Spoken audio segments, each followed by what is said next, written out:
Hello guys, সবার কি অবস্থা? আপনারা সবাই কেমন আছেন? আপনাদের দোয়া এবং ভালোবাসায় আমি অনেক অনেক বেশি ভালো আছি। তো গাইস, দেখতে পাচ্ছেন আজকে বের হলাম একটু ঘোরাঘুরি করার জন্য। তো ঘোরাঘুরি করতে করতে দেখি গাছে একটা লেবু গাছ। তো দেখতেই পাচ্ছেন লেবুটাও অনেক বেশি সুন্দর। তো গাইস, দেখতেই পাচ্ছেন আজকের ওয়েদারটাও অনেকটাই বেশি সুন্দর। তো গাইস, দেখেন রাস্তার কি অবস্থা।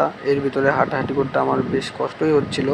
দেখেন গাইস, কি একটা অবস্থা রাস্তার। তো হাঁটাহাঁটি শেষে আমি পাটা একটু ধোয়াধুয়ি করে নিলাম। তো ধোয়াধুয়ি শেষে চলে গেলাম পেয়ারা বাগানে। তো পেয়ারা বাগান থেকে কয়েকটা পেয়ারা পারলাম। দেখি আমাকে একটা দিল। পেয়ারাটা বেশ অনেকটাই সুন্দরই ছিল, তো একটু পোকা লাগা ভাব। তো গাইজ, পেয়ারাটা আমি আবার খেলাম, অনেকটাই সুন্দর লাগলো। তো গাইজ, দেখেন আমার ছোটো ভাই গেম খেলতেছে। তো ঘুরতে ঘুরতে দেখি একটা তালের গাছ। তো দেখি গাইজ, তালের গাছের নিচে একটা তাল পড়ে আছে। তো দেখেন তালটা অনেক বড় সড়ো ছিল। তালটা আবার আমি নিয়ে গেলাম, নিয়ে গিয়ে ছোটো ভাইকে বললাম যা ধুয়ে নেয়। তো গাইজ, দেখতেই পাচ্ছেন তালটা পেকে গিয়েছে। তো গাইজ দেখেন তো গাইজ দেখেন তালটার ভিতরে অনেকটা বেশি সুন্দর ছিল। তো তালটা আমার ছোটো ভাই বলছে দাও খাই। তো তালটা খাইতেছে আমার ছোটো ভাই। অনেকটাই স্বাদ লাগতেছে, তাই জন্য আমি একটু খেলাম।